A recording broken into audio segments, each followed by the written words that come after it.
Puji nama Tuhan. Selamat pagi Bapak Ibu Saudaraku yang dikasihi oleh Tuhan. Shalom. Shalom. Semua bersuka cita ya pada pagi hari ini. Amin. Apakah Bapak Ibu sehat? Mari pada pagi hari ini kita akan bersama-sama datang di hadapan Tuhan. Kita akan menyambut Raja di atas segala raja, yaitu Yesus Kristus Tuhan kita. Dia yang menyelamatkan kita, Dia yang sudah lebih dulu mengasihi kita. Oleh karena itu, mari kita tundukkan kepala, kita satukan nanti kita akan berdoa. Tuhan Bapa yang baik, kami bersyukur atas kebaikan-Mu Tuhan. Kami bersyukur atas istirahat semalam yang sudah Kau sertai ya Tuhan. Terima kasih Tuhan kalau Engkau telah mengumpulkan kami Tuhan di tempat ini dalam keadaan tubuh yang sehat Tuhan. Saat ini ya Tuhan, kami hendak memuji memuliakan Engkau ya Tuhan. Layakkan kami Tuhan, lawati setiap kami dengan urapan yang baru ya Tuhan. Sehingga setiap puji-pujian yang kami naikkan menjadi bau dupa yang harum yang berkenan bagi kemuliaan-Mu Tuhan. Terima kasih ya Tuhan, kami awali pertemuan kami pada pagi hari ini hanya di dalam nama Tuhan Yesus Kristus. Siap kita yang siap merasakan hadirat Tuhan, sama-sama kita berkata, amin. Mari kita buka hati kita bersama.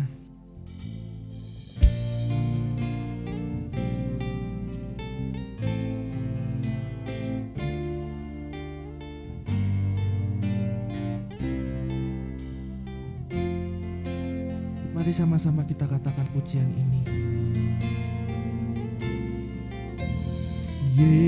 Yesus kami puja,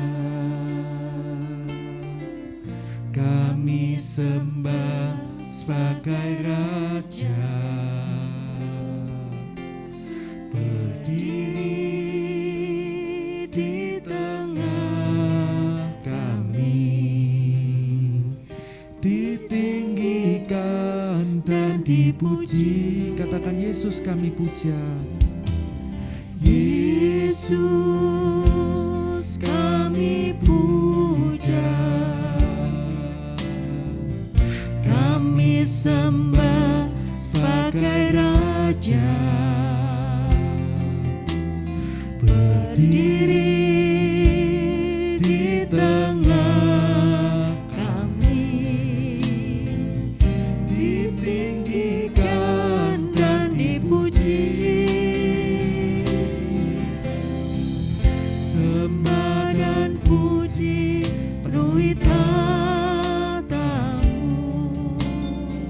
sembah dan puji penuhi tatamu, sembah dan puji penuhi tatamu. Yesus Tuhan adalah Raja. Sembah dan puji penuhi tatamu, sembah dan puji, sembah dan puji penuhi tatamu, sembah dan puji penuhi tatamu. Yesus Tuhan adalah Raja. Mari saya rindu mendengar jemaat yang wanita saja katakan lagu ini dari awal. Yesus kami puja. Yesus kami puja, kami sembah sebagai Raja, berdiri di tengah kami, ditinggikan dan dipuji. Sekarang ganti yang mulia, katakan Yesus kami puja. Yesus kami puja, kami sembah sebagai Raja, berdiri di tengah kami, ditinggikan dan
sembah dan puji Tuhan tatamu. Kami menyembahmu Tuhan, sembah dan puji Tuhan tatamu. Haleluya, sembah dan puji Tuhan tatamu. Yesus Tuhan adalah Raja. Lebih sungguh lagi kita sembah Dia. Sembah dan puji Tuhan tatamu. Sembah dan puji Tuhan tatamu. Sembah dan puji Tuhan tatamu. Yesus Tuhan adalah Raja. Yesus Tuhan adalah Raja. Akui bersama Yesus Tuhan. Yesus Tuhan adalah Raja. Mari kita sembah Dia. Haleluya. Kami menyembah-Mu Tuhan, sebab Engkau baik Tuhan. Hanya Engkau Tuhan Raja dalam hidup kami Tuhan. Terima kasih. Haleluya. Mari Bapak Ibu, kita berikan penyembahan yang terbaik bagi Tuhan, karena Dia sudah menjadi Raja dalam hidup kita. Dia sudah menyelamatkan kita. Bahkan Dia lebih dulu menunjukkan kasih setianya pada engkau dan saya, Bapak Ibu Saudaraku. Maka tidak ada alasan untuk kita tidak menyembah Dia dengan sepenuh hati. Angkat penyembahan kita bersama-sama. Haleluya. Terima kasih. Oh haleluya Tuhan. Oh baik Tuhan. Terima kasih. Terima kasih. Haleluya Tuhan, Kau layak. Kau layak disembah. Terima kasih Yesus. Terima kasih ya Roh Kudus. Hanya Engkau Tuhan yang layak untuk kami sembah dan kami muliakan Tuhan. Terpujilah selama-lamanya nama-Mu ya Terima Tuhan. kasih. Saat ini ya Tuhan, kami rindu Tuhan Ya, untuk Tuhan lebih lagi bersukacita, bersorak untuk meninggikan nama-Mu. Karena Engkau Tuhan telah menjadi Raja dalam hidup kami. Dan Terima Engkau kasih, Yesus. Engkau telah menyelamatkan kami Tuhan. Terima kasih Tuhan, kami siap Tuhan bersukacita, bersorak-sorai karena nama-Mu itu besar dan ajaib. Di dalam nama Tuhan Yesus, orang-orang yang siap bersukacita bersama dengan saya katakan amin. Tuhan kita adalah Tuhan yang baik, Dia setia, Dia sudah menyelamatkan kita. Bahkan Dia menjadi Raja di atas segala raja dalam hidup kita. Siapa namanya? Yesus. Beri sorak-sorai bagi Allah kita. Mari kita sambut Dia.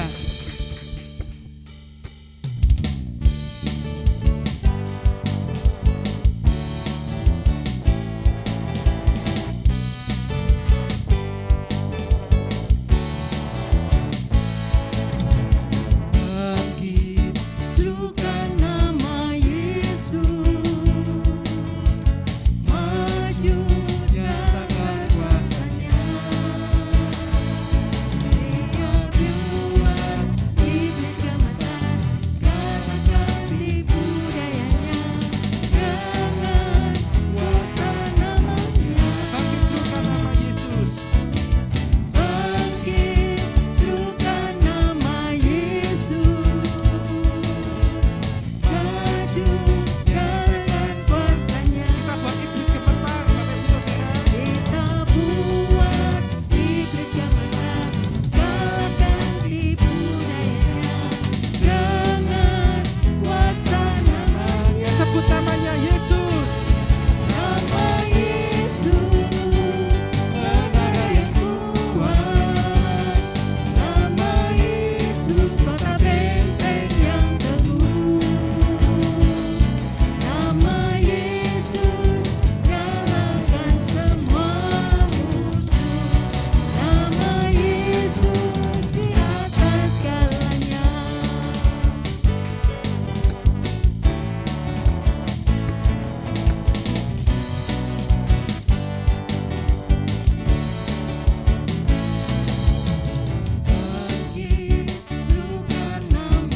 sorak bagi Allah kita. Haleluya.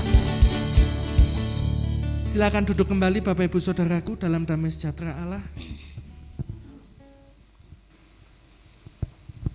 Mari kita persiapkan hati dan pikiran kita. Kita akan menerima sabda kebenaran firman Tuhan.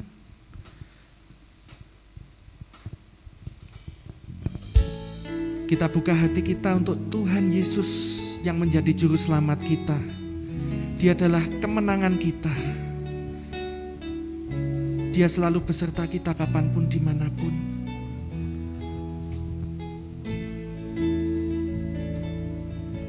Mari sama-sama kita katakan,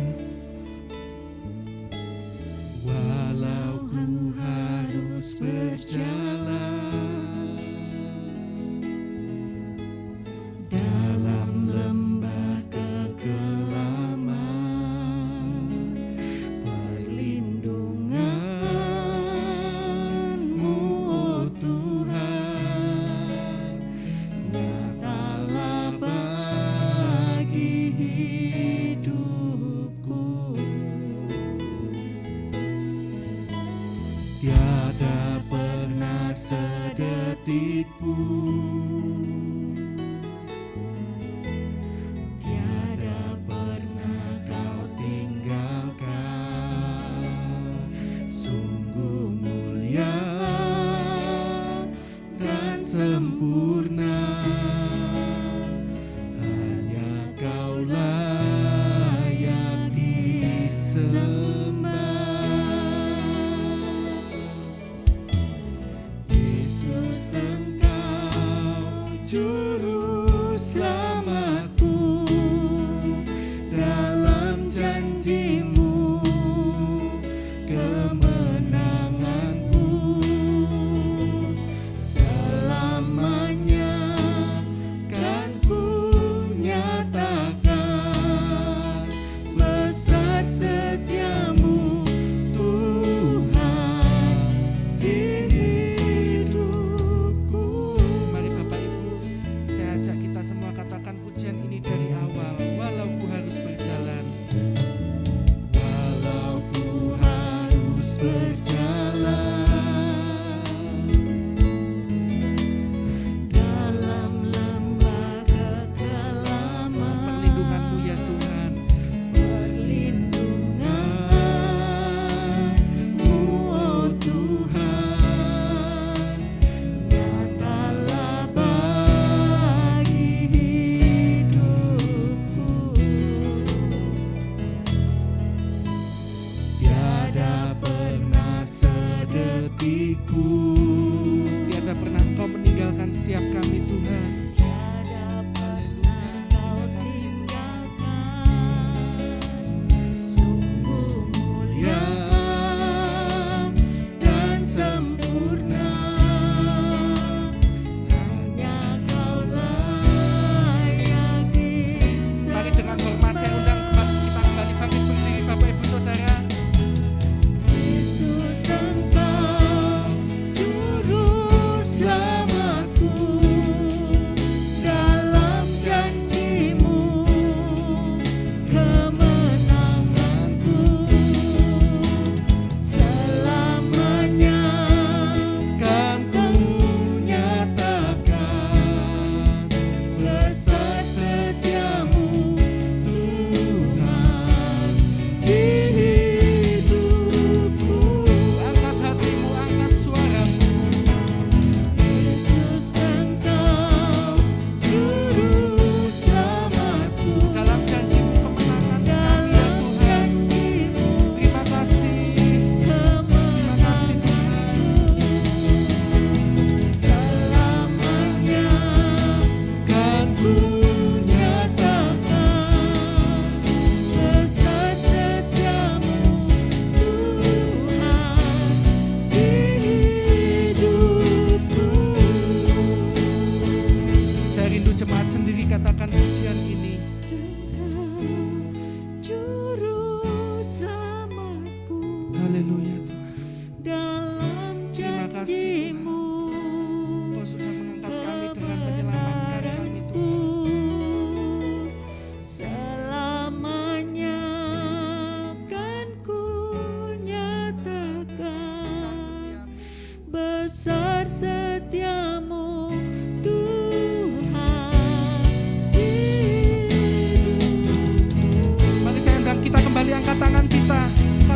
Yesus Juru Selamatku.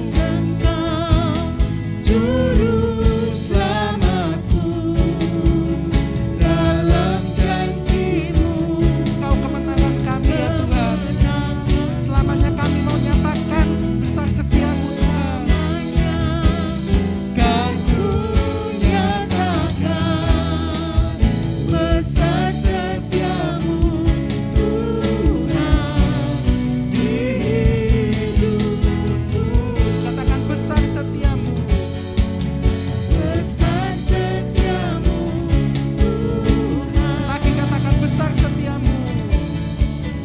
besar setiamu Tuhan, Satu kali lagi dengan iman saudara katakan besar setiamu Tuhan. besar setiamu Tuhan di hidupku. Mari kita satukan hati kita akan berdoa. Bapa di dalam surga, Engkau layak. Bapa yang kami sembah dan kami kenal di dalam nama Tuhan Yesus Kristus. Yesus. Inilah pengakuan kami ya Tuhan di hadapan-Mu, bahwa Engkau adalah juru selamat kami. Engkau adalah kemenangan kami ya Tuhan. Selamanya kami mau menyatakan kebesaran dan kemuliaan-Mu ya Tuhan. Terima kasih ya Tuhan. Saat ini ya Tuhan, teduhkan gelombang jiwa kami Tuhan untuk menyambut kebenaran firman-Mu. Jadikan pagi hari ini menjadi pagi yang penuh berkat bagi setiap jemaat-Mu ya Tuhan pada pagi hari ini.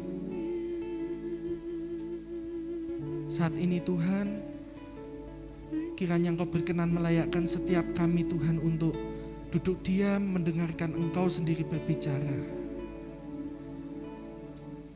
Berbicaralah ya Tuhan, taruh perkataan-Mu di mulut hamba-Mu yang akan menyampaikan firman-Mu, agar hanya kebenaran-Mu ya Tuhan, itu yang menjadi rema dalam hidup kami, dan kami lakukan dalam setiap kehidupan kami.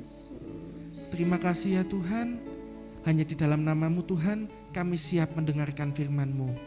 Amin, haleluya. Silakan duduk kembali Bapak Ibu Saudaraku, waktu dan tempat saya serahkan pada hambanya.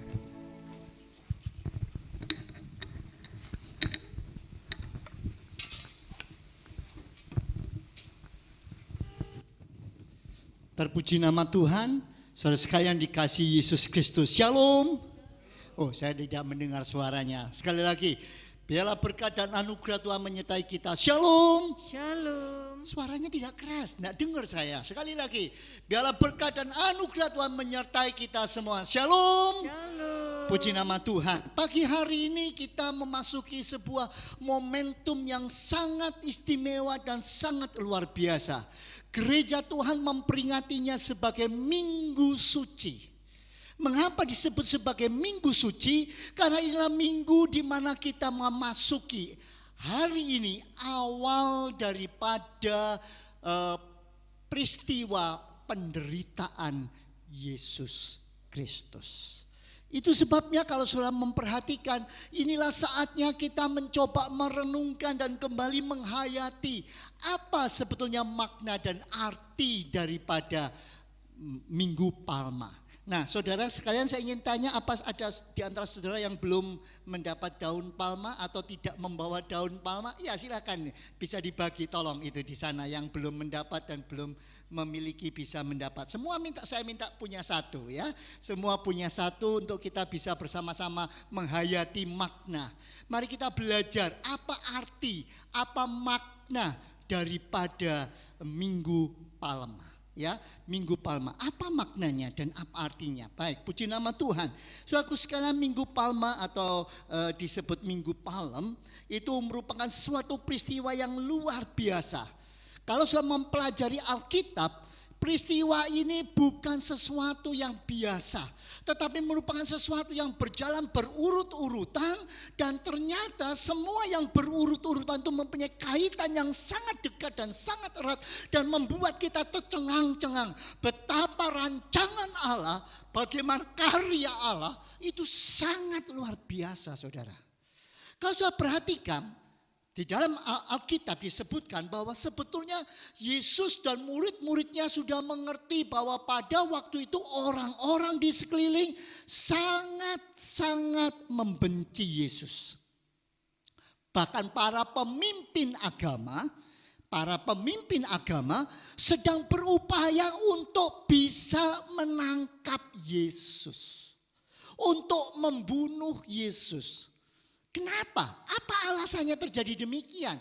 Kalau sudah baca nanti di rumah di dalam Injil Yohanes, karena peristiwa ini dicatat di dalam keempat Injil. Matius, Markus, Lukas, Yohanes semua mencatat peristiwa itu. Padahal kalau Natal itu hanya dicatat di dalam 2 Injil. Jadi sebetulnya peristiwa ini minggu-minggu suci masuk kepada puncaknya yang kita kenal dengan Jumat Agung yang akan kita peringati hari Jumat yang akan datang. Dan akhirnya pada Paskah itu merupakan sesuatu yang sangat luar biasa. Sangat penting. Mengapa? Itu sebabnya ditulis di dalam keempat Injil.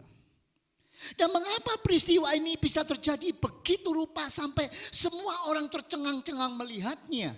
Karena kalau saya perhatikan dengan baik, 6 hari sebelum Paskah, 6 hari sebelum Paskah atau yang sering kali dikenal dengan tanggal 9 bulan Abib, pada waktu itu orang-orang semuanya sedang mempersiapkan diri. Jadi orang Israel, orang Yahudi punya kebiasaan 1 minggu atau beberapa hari sebelum Paskah mereka pasti pergi ke Yerusalem. Jadi tidak kalau seperti kita memperingati Paskah ya pada saat Paskah kita datang. Kalau Natal kita datang pada saat Natal. Ya tidak, pada saat itu paling tidak 6 sampai 10 hari sebelum Paskah mereka pasti datang ke Yerusalem. Untuk apa? Mereka mempunyai suatu tradisi dan kebiasaan bahwa mengenang bagaimana mereka dibebaskan dari perbudakan di Mesir. Mereka bersyukur kepada Tuhan, itu sebabnya sebelumnya mereka harus menghadap pada Tuhan di Yerusalem karena bait Allah ada di Yerusalem. Mereka harus datang ke Yerusalem dan di sana tidak boleh tergesa-gesa. Mereka harus mengikuti upacara dan pendalaman diri untuk menyucikan dirinya. Sehingga kalau sudah lihat dalam bait Allah yang di sini dikenal sebagai tabernakel, itu untuk masuk ke kemah tabernakel itu melalui sebuah tahapan-tahapan, ada tangga-tangga yang menuju ke sana. Setiap hari satu tangga, itu satu hari satu tangga. Dan setiap kali ketika mereka naik satu tangga, mereka memuji Tuhan, memuliakan Tuhan, menyucikan diri, merenungkan, membaca Alkitab, membaca kitab Mazmur. Dan dalam satu fatsal yang dibaca, yang didengar oleh semua, lalu mereka mulai menyadari dan meneliti dirinya. Siapakah aku? Kenapa aku seperti ini? Mengapa aku tidak menuruti Taurat Tuhan? Mengapa aku tidak berjalan pada jalan Tuhan? Mereka menyesali dan mereka mengakui dosa-dosanya. Itu sebabnya mengapa pada zaman dahulu, pada waktu orang Yahudi untuk menyucikan, jalannya adalah dengan mempersembahkan binatang di mezbah bakaran. Ini yang di bagian bawah. Mereka mempersembahkan korban bakaran untuk menyucikan. Karena dosa hanya bisa ditebus oleh darah. Darah siapa yang akan menebus? Darah binatang. Sehingga pada waktu tergantung kalau dosanya kecil, burung darah. Darahnya dicurahkan, kemudian ditaruh di sana untuk menyucikan.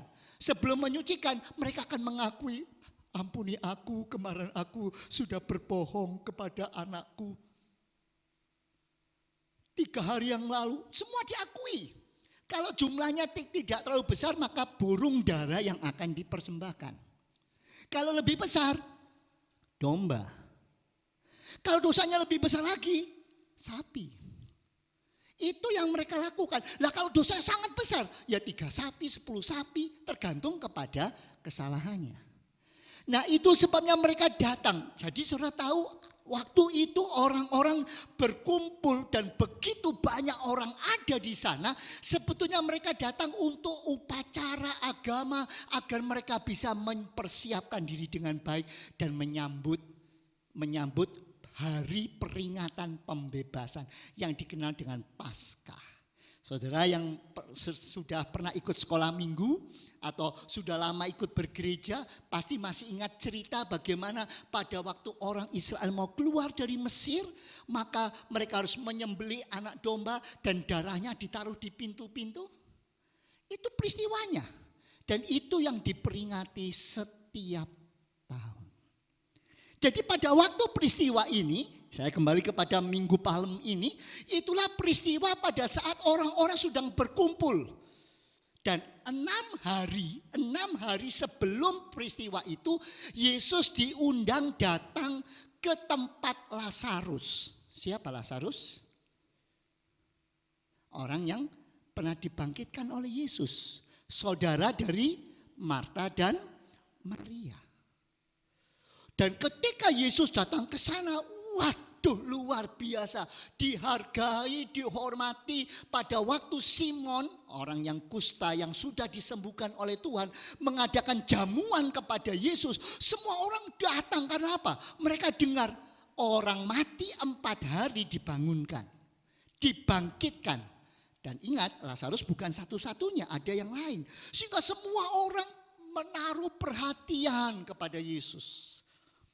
Itu sebabnya 5 hari sebelum itu ketika Yesus mau masuk ke Yerusalem, semua orang yang mendengar ceritanya dari satu mulut ke mulut yang lain, semua dengar cerita itu lagi rame-rame menyambut Yesus.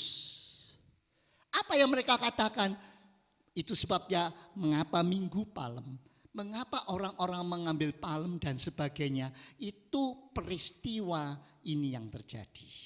Nah, untuk bisa menunjukkan mereka begitu sukacita, mereka begitu gembira. Musik bisa tampil ke depan.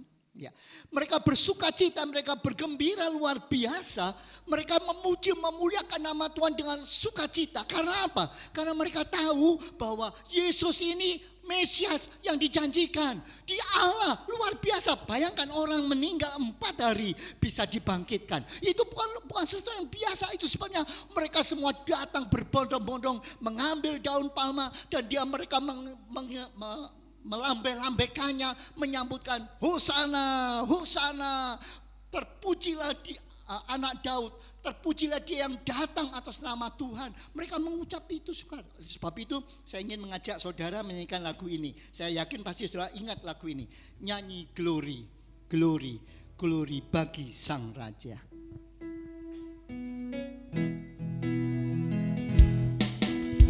Mari kita nyanyikan dengan gembira. Nyanyi glory.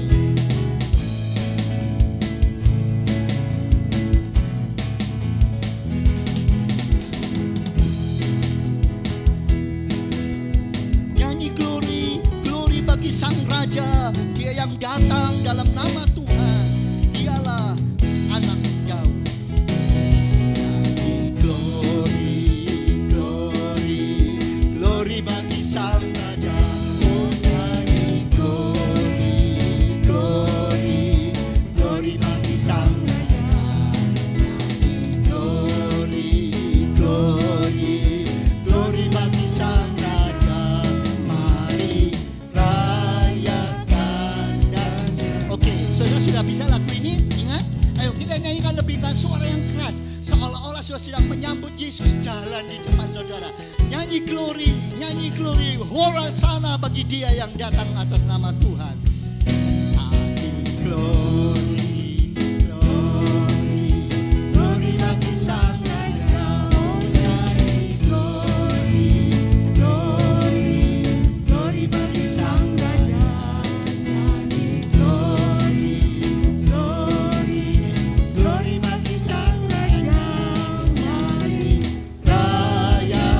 Lagi katakan nyanyi glory, haleluya.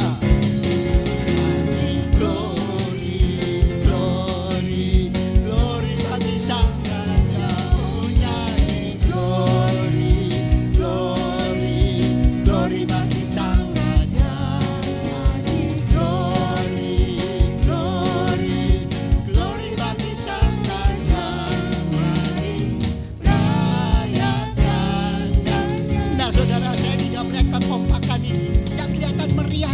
menyambut Yesus. Andai kata Yesus sekarang jalan di depan saudara, apa saudara akan seperti ini? Sedangkan yang jalan baru presiden aja, wah sudah begitu. Mengapa ketika Yesus datang saudara tidak menyambut gembira? Mari sama-sama ya, ikuti gerakannya. Dan 1, 2, 3 ke sini.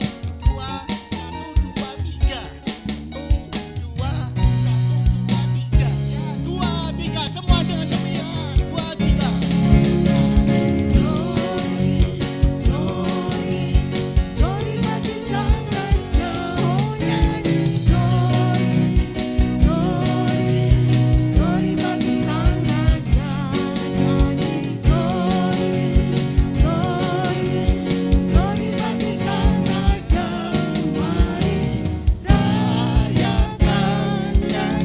Mari serukan, haleluya. Serukan, bahwa Yesuslah Raja. Mari serukan, serukan. Nah, serukan, bahwa Yesuslah Raja. Mari serukan. Saudara, pada waktu bagian kedua, mari serukan, mari serukan, mari serukan. Kalau saudara tidak mengikuti, mesti tetap jalan. Kita membaca yang bagian itu. Hosana, baca yang sama-sama. Hosana, Hosana, Hosana bagi anak Daud. Diberkatilah dia yang datang dalam nama Tuhan. Hosana, pujilah Allah yang maha tinggi. Bisa ya? 2, 3, mari serukan. Serukan, hei, marukan, hei, bahwa Yesuslah Raja. Serukan, Hosana, Hosana, Hosana bagi anak Daud. Diberkatilah dia yang datang dalam nama Tuhan. Hosana, pujilah Allah yang maha tinggi. Sekali lagi, mari serukan, mari serukan. Serukan, bahwa Yesuslah Raja. Oh, mari baca sekali lagi. 2, ya. Hosana, Hosana, Hosana bagi anak Daud. Diberkatilah dia yang datang dalam nama Tuhan. Hosana, pujilah Allah yang maha tinggi. Itu Tuhan dan kelimpahan Tuhan. Saudara, puji nama Tuhan, Tuhan memberikan kekuatan. Terima kasih saudara. Ya, ini saudara paling tidak merasakan sedikit bagaimana mereka antusias. Mereka begitu antusias menerima, menyambut Yesus. Pertanyaannya sekarang, apa yang sebenarnya mereka hayati? Apa yang sebenarnya sedang terjadi? Saudaraku sekalian, pertanyaannya sekarang adalah, apa sebenarnya makna daripada Minggu Palem itu? Minggu Palma. Kalau saya perhatikan dengan sungguh-sungguh tadi ketika Yesus datang masuk ke Yerusalem, orang-orang begitu antusias menyambut seperti tadi saudara menyanyi, menyambut luar biasa. Pujilah Tuhan, Hosana, Hosana. Kalau saya perhatikan, sepanjang peristiwa itu ada 3 macam simbol. Ada banyak simbol yang muncul, tetapi ada 3 simbol yang menonjol. Apa yang menonjol? Yang pertama adalah daun palma. Daun palma dipakai untuk menghormati. Dan bukannya daun palma. Kalau saya membaca Alkitab, mereka juga memakai carang-carang, daun-daun. Mereka melepas jubah. Ya, ingat, baju kalau mereka di sana bukan seperti kita yang memakai 1 lapis baju. Mereka mempunyai jubah. Ya, punya overcoat. Ya, jubah itu dilepas, ditaruh di jalan. Untuk apa? Untuk menjadi tempat. Kalau sekarang mungkin bisa dibayangkan seperti orang memasang karpet ketika pengantin jalan. Mereka membuka bajunya, ditaruh di jalan supaya mereka supaya Yesus bisa berjalan di atasnya. Luar biasa, mereka memuji, memuliakan Tuhan dan mengatakan Hosana, Hosana. Saudaraku sekalian, yang pertama daun palma. Pertanyaannya memang, mengapa daun palma ini yang digunakan? Apa sebabnya? Ada beberapa hal yang perlu kita pahami. Karena daun palma itu merupakan simbol kemenangan. Daun palma merupakan simbol kemenangan. Di dalam Wahyu pasal yang ke-7 ayat 9 sampai 10 nanti saudara baca di rumah, di mana ketika takhta anak Daud berkumpul orang begitu banyak di dalam takhta Allah di surga, maka mereka memakai jubah dan memakai daun palma. Itu merupakan simbol daripada kemenangan para orang-orang suci. Simbol kemenangan dari para martir atas kematian, walaupun kematian bisa merenggut mereka. Karena Kristus mereka harus dianiaya, tapi mereka menang. Akhirnya mereka mewarisi surga. Dan daun palma juga bagi Yesus itu dimaknai sebagai kemenangan atas dosa. Ingat saudara, Yesus waktu itu sudah diincer, mau dibunuh. Begitu masuk Yerusalem itu bahaya karena di situ sarangnya. Tapi ternyata Tuhan Yesus tidak takut.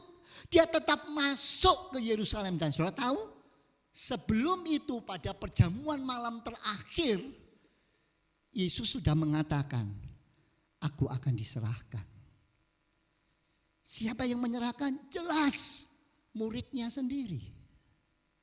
Orang yang dekat dengan dia, yang sudah bersama-sama dengan dia, dia akan menyerahkan. Dan untuk masuk Yerusalem itu berarti apa? Sebuah tantangan yang sangat berat. Tapi Yesus mengatakan, aku mau masuk. Oh, jangan. Murid-muridnya menghambat, tapi Yesus katakan, aku akan menggenapi apa yang Bapa kehendaki aku lakukan. Itu sebabnya mengapa Yesus akhirnya masuk ke Yerusalem. Dan itu berarti dia menyerahkan diri untuk disalib di atas kayu salib. Saudara bisa membayangkan ketika seseorang tidak mengerti bahwa dia akan disiksa, bahwa dia akan harus dibunuh dengan cara yang keji. Mungkin orang itu akan tenang-tenang saja. Tapi kalau orang sudah tahu bahwa dia sedang diancam dan dia akan diperlakukan seperti itu. Dan ternyata dia tetap masuk, saudara bisa mengerti pergumulan hatinya. Kemarin saya mendapatkan video bagaimana seorang sniper dari Soviet, perempuan, sniper jago tembak, ketangkap oleh Ukraina. Wow. Disiksa habis-habisan. Tidak peduli itu laki, tidak peduli itu perempuan. Karena kebetulan sniper ini perempuan. Wah, dia diperlakukan begitu kejam. Dia bisa ketangkap karena dia tidak tahu. Dia berharap tidak ketangkap. Tapi kalau tahu dan dia tetap maju, itu berarti apa? Suatu perjuangan. Yesus memang sudah mengambil ketetapan bahwa aku mau lebih menuruti kehendak Bapa-Ku. Let me go and let my people free. Biarkan saya menderita, biarkan saya dibunuh. Asal umat manusia bisa diperdamaikan kembali dengan Allah. Saudara mengerti bagaimana besar kasih Allah bagi saudara. Itu sebabnya ketika Yesus masuk ke Yerusalem itu merupakan sebuah pergumulan yang sangat besar. Saat itu orang-orang bersorak-sorai, Hosana, Hosana. Apa sih artinya Hosana? Hosana itu artinya sebuah teriakan, sebuah ungkapan yang luar biasa yang bisa diartikan sebagai haleluya. Terpujilah, hore, luar biasa, terpujilah Allah yang di tempat yang maha tinggi. Artinya, Tuhan engkau luar biasa, selamatkanlah saya. Saya berdoa, selamatkanlah saya. Hosana itu merupakan sebuah ungkapan yang luar biasa. Dan itu terjadi karena apa? Karena mereka melihat memang Yesus pantas menerima semua itu. Bagaimana mereka tidak terkesima? Lazarus bangkit dan banyak peristiwa-peristiwa lain yang sudah terjadi. Dan itu membuat mengapa Yesus dielu-elukan sebagai raja. Yang kedua, apalagi lambang yang muncul? Lambang yang muncul, Yesus masuk ke Yerusalem naik seekor keledai. Pertanyaannya, kenapa kok naik keledai? Kenapa kok tidak naik kuda? Pada zaman itu ada sebuah pemahaman yang sangat jelas bahwa kalau seseorang menunggang kuda, mereka datang ke sebuah kota, itu berarti akan ada sebuah masalah besar. Apalagi yang datang itu panglima atau rajanya sendiri. Itu berarti akan ada pengumuman perang. Kuda itu melambangkan sebuah kegiatan yang luar biasa, timbulnya sebuah perang. Tetapi mengapa Yesus memilih keledai? Pertama, karena itu sesuai dengan apa yang disebutkan oleh Nabi Zakaria. Zakaria 9 ayat 9 di situ disebutkan, maka Mesias akan datang menaiki seekor keledai muda. Dan itu yang terjadi. Jadi sesuai dengan kebenaran firman Tuhan. Memang pada zaman itu kalau ada seseorang datang, maka raja juga setahun sekali biasanya mengunjungi wilayah-wilayah daerah-daerah bagian. Dan ketika raja datang, disitulah kesempatan masyarakat itu mendapatkan pengadilan.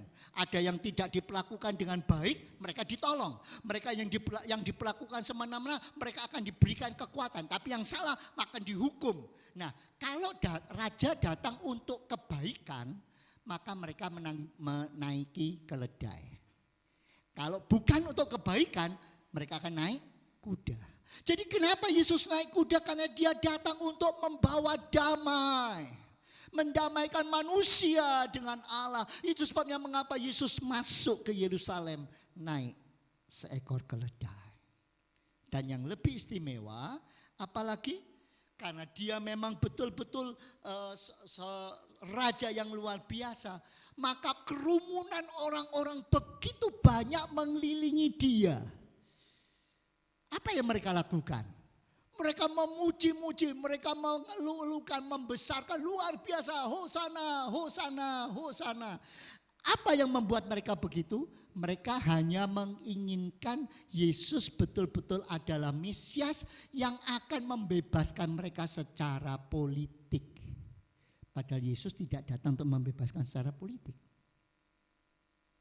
Itu sebabnya kalau sudah perhatikan, rombongan orang yang begitu banyak ini menjadi sebuah fenomena kehidupan di mana terjadilah adegan-adegan yang rasa-rasanya sulit dipahami. Pada waktu Yesus datang, orang mengeluh-elukan, luar biasa, mujizatnya istimewa.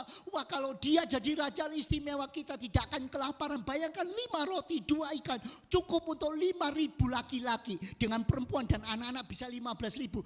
Istimewa, wah ayo dia. Mereka hanya berpikir kemakmuran, mereka berpikir kesejahteraan, tidak memikirkan yang lain. Dan apa yang terjadi? Ternyata tidak lama, lewat 5 hari berikutnya, sorak-sorai, hosana, hosana berubah jadi salibkan dia, salibkan dia. Saudara, apakah ini realitas kehidupan? Apakah memang kehidupan seperti ini? Bahwa kelihatannya manusia yang hidup di muka bumi ini tidak bisa konsisten, tidak bisa berpegang teguh pada pendiriannya, mudah sekali berubah.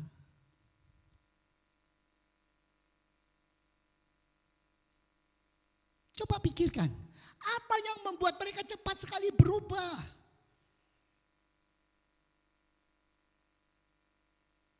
Awalnya mereka menyambut dengan meriah sekali. Ternyata sekarang mereka melakukannya apa? Bukan meriah tetapi mereka mengakhirinya dengan penderitaan. Awalnya mereka berawal dengan kegembiraan.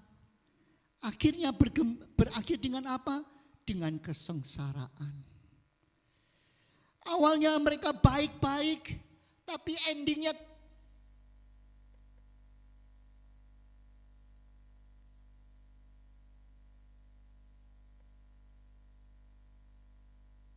kan sebagai seorang penjahat. Kok cepet ya manusia itu berubah? Kok cek gampang ya manusia itu berubah-ubah? Saudara, melalui peristiwa ini kita diingatkan dengan sungguh-sungguh. Ternyata begitu mudah manusia itu mengingkari kesetiaannya kepada Tuhan dan juga kepada sesama.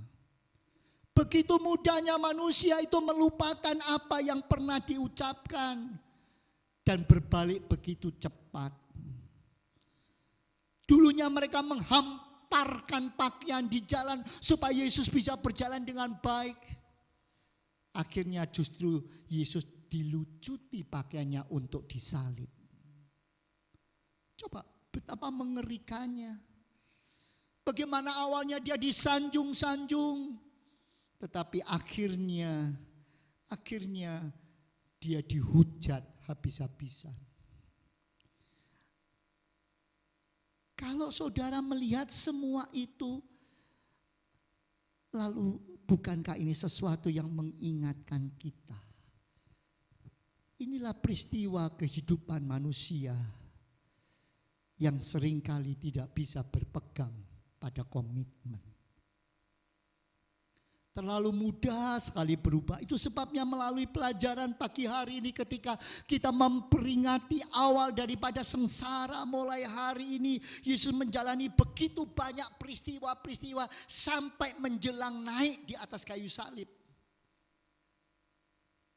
Kalau saudara mau, saya mempunyai tabel bagaimana hari pertama, apa yang terjadi hari kedua, terus menerus sampai saatnya. Tapi karena waktu saya tidak sempat menayangkan bagi saudara.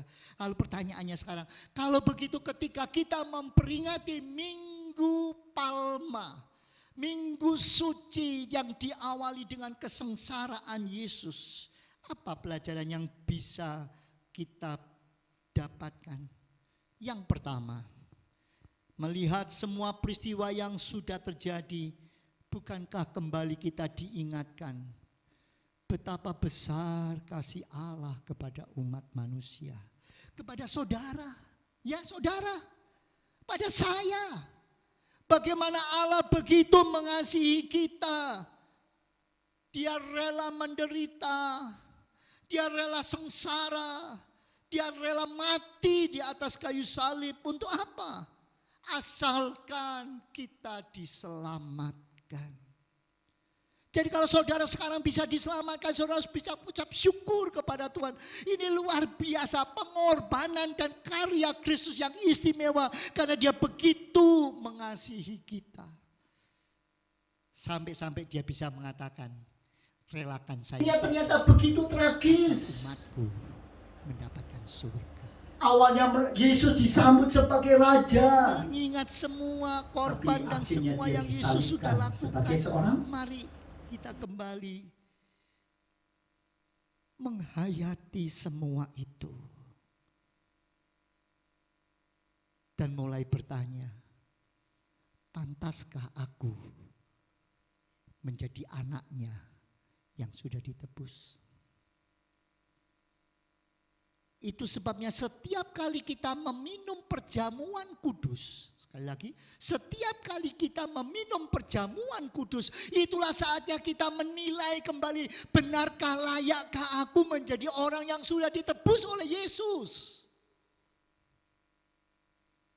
Biarlah dalam minggu yang suci ini, ketika kita mengenang kembali akan karya Kristus, kita bertanya, Tuhan, berikan aku satu kesungguhan untuk aku boleh menyenangkan Engkau. Yang kedua, melalui peristiwa yang sedang terjadi pada waktu itu kita diingatkan, mari kita belajar untuk konsisten. Kita belajar untuk setia sungguh-sungguh kepada Tuhan. Jangan hari ini A, besok jadi B. Jangan hari ini setia, besok meninggalkan Tuhan. Jangan hari ini begitu berapi-api melayani Tuhan, kemudian kita kendor dan lemah. Hari ini aku rajin beribadah mencari Tuhan. Lain kali aku berubah. Kenapa engkau rajin mencari Tuhan? Karena aku butuh Tuhan. Ketika sudah tidak butuh Tuhan, tinggalkan Tuhan. Hari ini aku berjanji aku mau setia kepada Tuhan. Aku mau menuruti kehendaknya. Besok lupa. Kenapa? Terlalu sibuk. Kesibukan lalu membuat kita meninggalkan Tuhan. Hari ini aku berjanji aku mau lebih dekat membaca firman Tuhan. Berdoa. Kenapa? Karena aku memang membutuhkan pertolongan Tuhan. Tapi besok aku lupa. Saudara, mari kita belajar. Jangan suka berubah-ubah seperti masyarakat pada waktu itu. Ingat, dari pola pikir mereka itu yang membuat mengapa mereka akhirnya bisa begitu cepat berubah. Ingat saudara, mari pelajari dan perbaiki pola pikir kita. Jangan mudah dipengaruhi oleh kata-kata orang sekeliling, lalu kita mulai menjudge satu dengan yang lain. Ingat, hidup kita bertanggung jawab masing-masing kepada Tuhan. Mari kita datang kepada Tuhan dan kita mohon, Tuhan bantu kiranya saya. Sehingga dalam segala perkara kita boleh tetap setia. Tidak bersungut-sungut kepada Tuhan. Jangan sampai di depan A, di belakang B. Jangan bermain di dua kaki, di dua tempat. Dengan dua kaki, satu di kiri, satu di kanan. Mari kita belajar bertahan. Kalau dalam kehidupan ini kita harus berhadapan dengan masalah-masalah. Padahal kita sudah perbaiki. Tetap bertahan. Kalau memang ketika saudara menghadapi masalah dan saudara tahu itu adalah karena ada kesalahan, Tuhan sedang mengasihi saya untuk memperbaiki, rubahlah itu. Rubahlah itu. Tapi kalau saudara sudah bertahan dengan baik, sudah memperbaiki, ternyata masalah itu masih datang dalam hidupmu, bertahanlah. Jangan hanya karena itu selalu saudara meninggalkan Tuhan lalu mengatakan Tuhan tidak adil, Tuhan tidak cocok, kenapa janjinya ternyata saya tidak. Jangan lari dari salib. Mari kita katakan dengan sungguh-sungguh, apapun terjadi, saya mau tetap menerima salib itu. Saya mau menderita sebagai bagian daripada salib dan derita Kristus. Dan yang terakhir, tetaplah teguh dan jangan goyah. Jangan menghindari masalah-masalah. Ingat, dalam hidup ini memang tidak ada orang yang suka dengan salib. Itu sebabnya jangan mencari salib. Banyak orang-orang mencari salib bagi dirinya sendiri. Sudah tahu bahwa kesehatan tubuhnya tidak memungkinkan, dia tidak menjaga pola makannya. Kalau sudah, lalu dia mengatakan, aduh aku harus memikul salib. Sakit ini kok harus kuderita. Enggak, jangan mencari salib. Juga jangan menciptakan salib bagi diri kita sendiri. Tetapi bila akhirnya kita harus menghadapi salib sebagai bagian daripada iman kita kepada Kristus, terimalah itu. Nikmati itu. Jangan lari dari salib, jangan sembunyi dari salib, jangan menghindar dari salib. Ketahuilah, Kristus sudah memberi contoh. Walaupun dia harus menghadapi salib bukan karena kesalahannya. Karena pola pikir yang salah dari masyarakat yang dulunya mengeluh-elukan sekarang menyalibkan. Yesus tetap menerima dengan sungguh-sungguh. Dan ketahuilah, kalau saudara bersama dengan Kristus tetap bertahan karena kebenaran, karena saudara mau menerima semua itu dengan sungguh-sungguh bersama dengan Yesus, maka sebagaimana Yesus menang, Yesus menghadapi kematian tapi dia bangkit, dia menang, maka saudara juga akan menang. Amin saudara. Itu sebabnya jangan takut menghadapi banyak kesulitan. Kalau karena itu benar, itu demi nama Tuhan, demi kemuliaan nama Tuhan, dan saudara terus bertahan, ketahuilah dia tidak akan pernah tinggalkan saudara. Dia akan memperhatikan sebagaimana dia menang, dia bangkit, kita pun akan dibangkitkan oleh Tuhan. Amin saudara. Itu sebabnya mari kita sama-sama datang kepada Tuhan. Dan kita mau katakan, Tuhan tolonglah saya, bantulah saya. Biarlah dalam minggu ini ketika saya mengawali memperingati penderitaan Kristus. Mulai saat ini penderitaan Kristus mulai terjadi pada saat itu 2000 tahun yang lampau. Mari kita katakan, Tuhan, aku rindu. Aku mau berjalan bersama dengan Tuhan. Aku tidak mau kalah. Aku mau terus maju bersama dengan Tuhan. Mari kita tundukkan kepala sementara musik maju ke depan. Saya ingin mengajak saudara menyanyikan lagu Hosana, Hosana, Hosana yang ditinggi. Ku puji namamu, hatiku bersyukur. Ku tinggikan kau Allahku, Hosana yang ditinggi.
Sekali lagi kita katakan El Shaddai,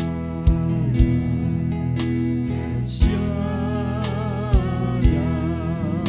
El Shaddai, Maha Kuasa. Dia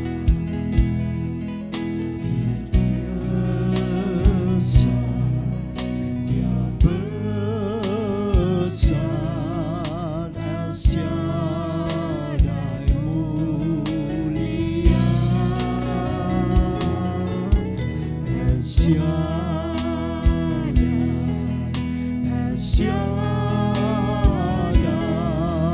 Allah Maha Kuasa. Berkatnya melimpah.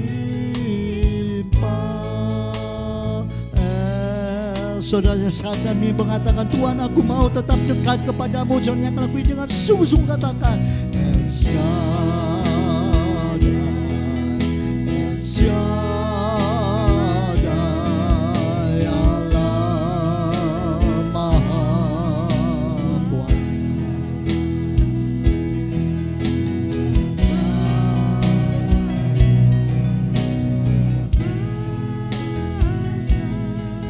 El Shaddai mulia,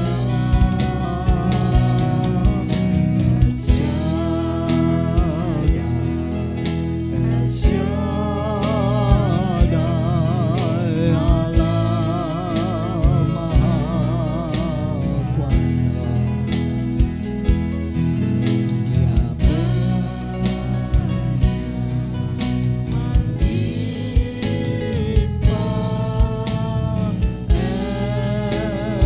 Dia sekali lagi kita menyanyikan dengan berdiri bersama-sama dan katakan El Shaddai, El Shaddai.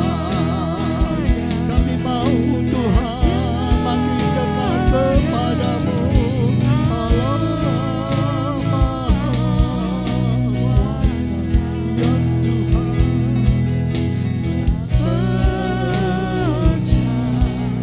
Dia besar,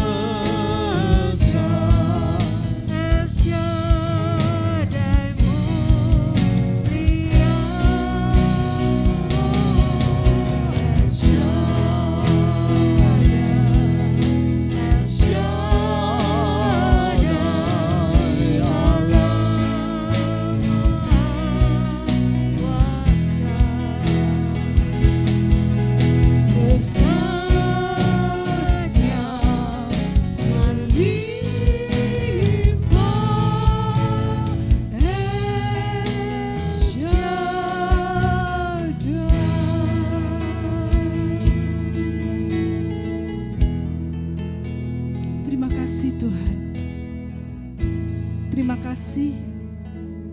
Engkau sudah menyiapkan dirimu masuk ke dalam kota Yerusalem. Engkau sudah memilih jalan salib, kematian, kengerian,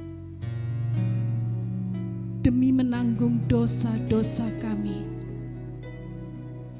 Seharusnya kamilah yang harus disalib. Tetapi karena Engkau begitu mengasihi kami, Engkau ingin tidak ada satupun di antara kami yang tidak selamat. Engkau membuka jalan surga kepada kami. Itu sebabnya Engkau memilih masuk kota Yerusalem dan mati di salib. Terima kasih Tuhan. Kami ada saat ini adalah karena pengorbanan-Mu.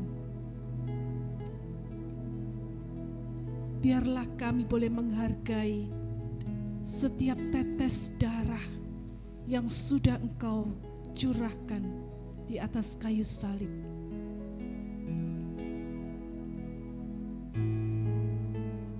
Ajar kami Tuhan untuk senantiasa mengenang kurban Kristus. Kami boleh hidup bijaksana. Kami boleh menghargai setiap kesempatan yang Tuhan berikan untuk membalas kasih-Mu. Dan melalui peringatan Minggu Palma ini, tolong kami supaya kami boleh tetap setia mengiring Tuhan. Tidak mudah berubah, tetapi tetap konsisten Tuhan menjalankan amanat agung-Mu. Berikan kemampuan kepada kami, Roh Kudus, supaya kami terus berjalan pada jalan-jalan Tuhan. Terima kasih kami boleh memperingati Minggu Palma ini. Biarlah firman-Mu boleh tertanam dalam hati kami dan mengingatkan kami senantiasa ketika kami mulai menyakiti hati Tuhan. Ingatkan kami Tuhan supaya kami boleh berbalik dan kami boleh terus mengiring Tuhan sampai pada akhir hidup kami. Terima kasih Bapa di surga. Terima kasih Tuhan Yesus. Di dalam nama Tuhan Yesus Kristus kami panjatkan doa kami. Dan setiap kita yang percaya katakan amin. Silakan duduk saudara.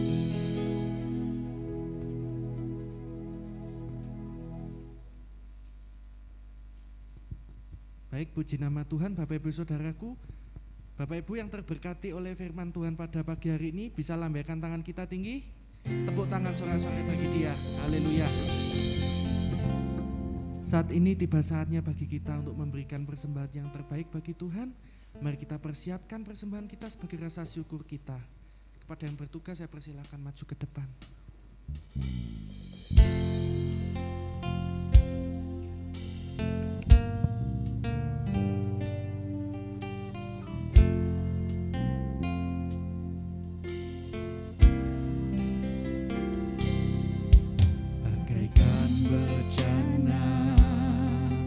Siap dibentuk, demikian hidupku di tangan-Mu. Dengan urapan kuasa Roh-Mu, ku dibaharui selalu. Jadikan ku Allah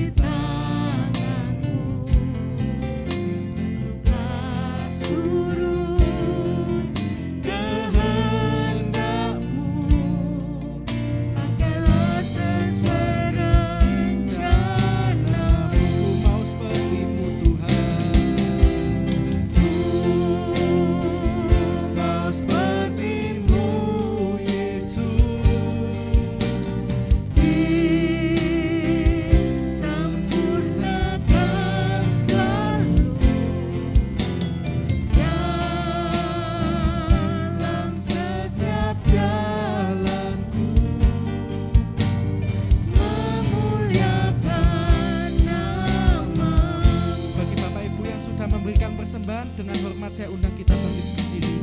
Katakan dari awal. Bagaikan bencana siap dibentuk, inilah hidupku di tanganmu, dengan urapan kuasa rohmu. Kami dibaharui selalu dengan kuasa Roh Kudus. Dibaharui selalu, jadikanku Allah dalam rumahmu. Inilah hidupku di tanganmu ya Tuhan. Inilah hidupku di tanganmu, bentuklah seluruh kehendakmu, pakailah sesuai rencana. Katakan dengan tulus, ku mau sepertimu Yesus. Ku mau sepertimu Yesus, disempurnakan selalu Dalam segenap jalan kami Tuhan. dalam setiap jalanku. Kami mau memuliakan namamu Tuhan. Memuliakan nama. Katakan lebih lagi, ku mau sepertimu Tuhan. Kepada Ibu Gembala saya persilakan untuk memimpin kita dalam doa. Mau sepertimu Yesus, disempurnakan selalu dalam setiap jalanku, memuliakan namamu, memuliakan namamu.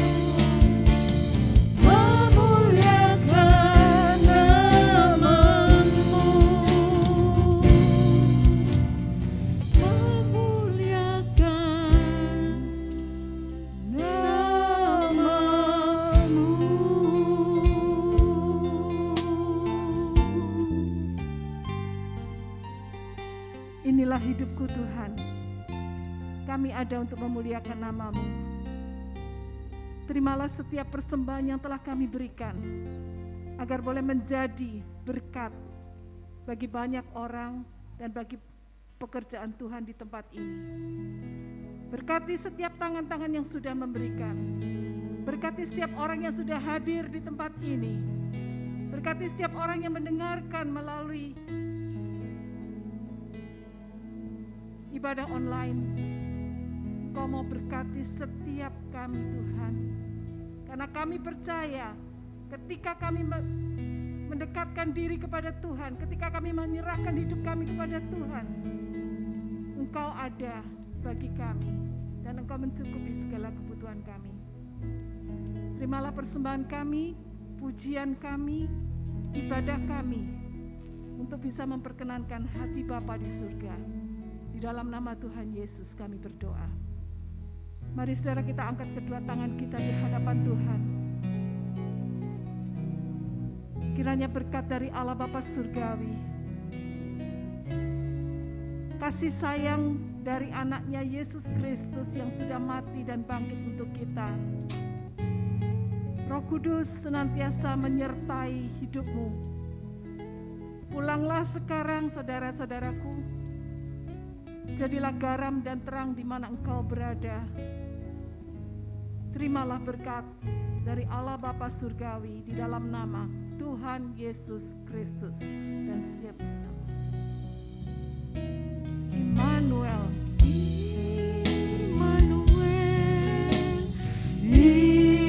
Immanuel yang besertaku, Tuhan Allah yang hidup. Immanuel,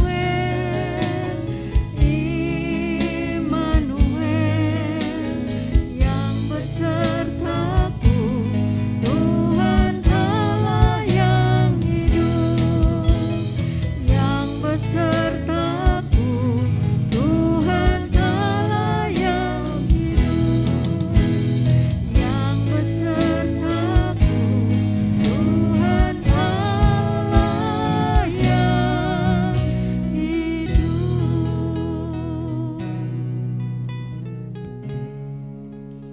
kita bersatu sejenak di hadapan Tuhan.